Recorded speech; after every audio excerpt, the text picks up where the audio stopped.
வணக்கம். சுவையும் ஆரோக்கியம் நிறைந்த கமகம சமையல்ல இன்னைக்கு நம்ம பார்க்க போறது காளான் மிளகாய் மசாலா.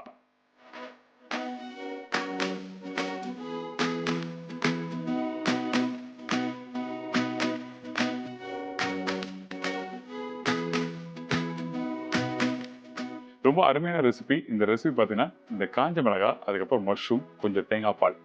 இந்த தேங்காய் பால் பார்த்தீங்கன்னா நம்ம ஃப்ரெஷ் கோகோனட் மில்க் யூஸ் பண்ண போதில்லை, ரெடிமேட் தேங்காய் பால் யூஸ் பண்ண போகிறோம். இந்த ரெசிபி ரொம்ப அருமையாக காரசாரமாக இருக்கும். இப்போ இந்த ரெசிபிக்கு தேவையான பொருட்கள் என்ன பார்த்தலாமா? காளான் மிளகாய் மசாலா தேவையான பொருட்கள்: காளான் 200 கிராம் பாக்கெட், தேங்காய் பால் 1 கப்பு, சின்ன வெங்காயம் 20 நம்பர், காய்ந்த மிளகாய் 10 நம்பர், கருவேப்பிலை சிறிதளவு, கொத்தமல்லி தேவையான அளவு, எண்ணெய் சமைக்கிறதுக்கு தேவையான அளவு, உப்பு தேவையான அளவு, மஞ்சத்தூள் சிறிதளவு, மல்லித்தூள் 1 டீஸ்பூன், மிளகாய் பவுடர் 3/4 டீஸ்பூன், இஞ்சி பூண்டு பேஸ்ட் 1 டீஸ்பூன். இந்த காளான் மிளகாய் மசாலாக்கு தேவையான பொருட்கள்லாம் பார்த்துருப்பீங்க. இந்த மசாலா சொல்லும் போது நார்மலாக என்ன பண்ணுவேன்னா, இந்த வெங்காயம் தக்காளி மசாலா போட்டு தேங்காய் பேஸ்ட் போட்டு பண்ணுற அந்த கான்செப்ட் இல்லை.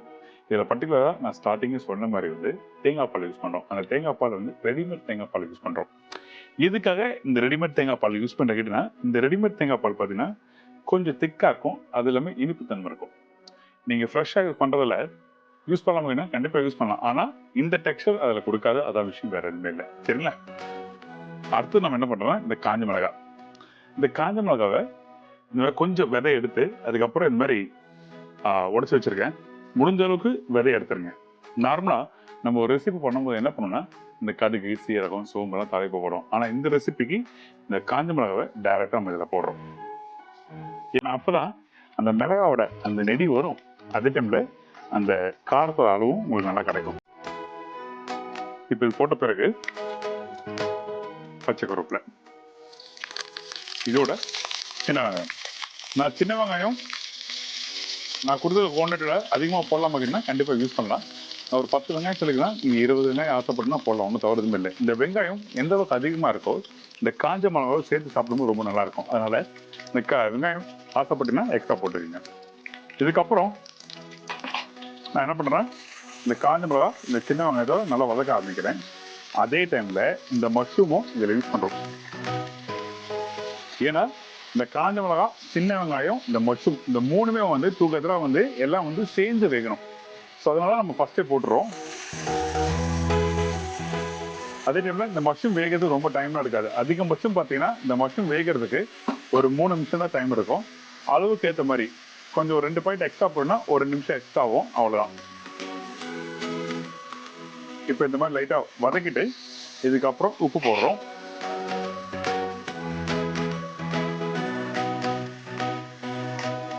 இதோட இஞ்சி பூண்டு பேஸ்ட்,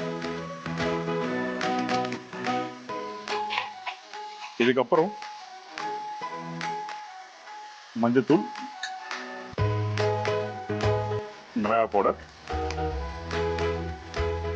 மல்லி பவுடர், அவ்வளோதான். மிளகாத்தூள் இன்னும் கொஞ்சம் போடுறேன். போட்ட பிறகு சாத்தே பண்ணுறோம். இது ஆக்சுவலாக இது எப்படி இந்த ரெசிபி வந்தது கேட்டிங்கன்னா, இந்த பேச்சுலர்ஸ் எல்லாமே வந்து கையில் இருக்க பொருளை போட்டு சாத்தே பண்ணி குக் பண்ணுவாங்கல்ல. ஸோ அந்த மாதிரி ஒரு பேச்சுலர் வந்து இந்த ரெசிபி வந்து ஒரு 4-5 வருஷத்துக்கு முன்னாடி நல்லா ஃபேமஸ் ஆச்சு. ஸோ அந்த மாதிரி கான்செப்டில் எடுத்த ரெசிபி தான் இந்த ரெசிபி. நீங்கள் வீட்டில் சட்டுன்னு நீங்கள் பண்ணணும்னு வச்சிங்கன்னா கண்டிப்பாக ட்ரை பண்ணலாம்.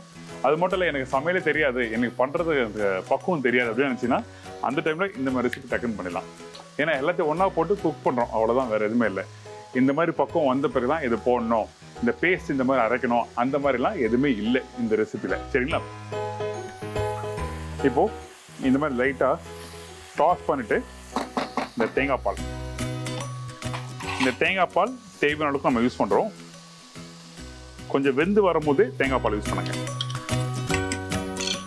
இந்த தேங்காய் பால் போட்ட பிறகு இதை அப்படியே நல்லா குக் பண்ணிட்டு தான், அவ்வளோதான். இந்த தேங்காய் பால் போட்ட பிறகு நல்லா கொதிச்சு கொஞ்சம் கெட்டி ஆகும். அதுக்கு பிறகு தான் நம்ம வந்து இதில் கொஞ்சம் கொத்தமல்லி போட்டு ஃபினிஷ் பண்ண போகிறோம். இப்போ உங்களுக்கு தெரிஞ்சிருக்கும் எதுக்காக ரெடிமேட் தேங்காய் பால் யூஸ் பண்ணுறது. இந்த மாதிரி ரெடிமேட் தேங்காய் பால் யூஸ் பண்ணும்போது கொதிக்க கொதிக்க கொஞ்சம் கெட்டித்தன்மை வரும். இதுவே வந்து ஃப்ரெஷ் பால் யூஸ் பண்ணுறேன்னா உங்களுக்கு என்னதான் கொதிச்சாலும் கெட்டித்தன்மை வராது, திரிஞ்சு போகிறதுக்கு வாய்ப்பு இருக்கும். இதுதான் விஷயம். ஸோ ரெடி ஆகட்டும், அதுக்கப்புறம் உங்களுக்கு காமிக்கிறேன். இப்போ பாருங்கள், இந்த மஷ்ரூம் ஓரளவுக்கு நல்லா வெந்து ரெடியாக இருக்குது. அதே டைமில் இந்த சாஸ் பார்த்தீங்கன்னா, அதாவது இந்த கறி இந்த கறி ஓரளவுக்கு நல்லா வெந்து ஓரளவுக்கு கெட்டியான தன்மை வந்திருக்கு.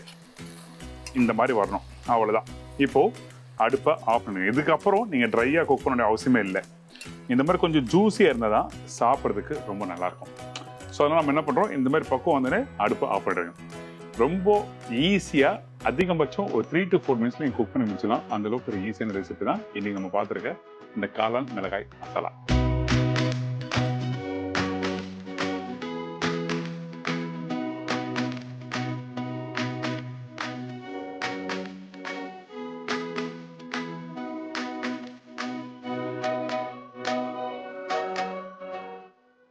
இந்த காளான் மிளகாய் மசாலா ரெடி ஆயிடுச்சு. நல்லா சுட சுட அந்த சுண்டல் வடை சாப்பிடணும்னு சொல்லி நிறைய பேர் ஆசைப்படுவாங்க.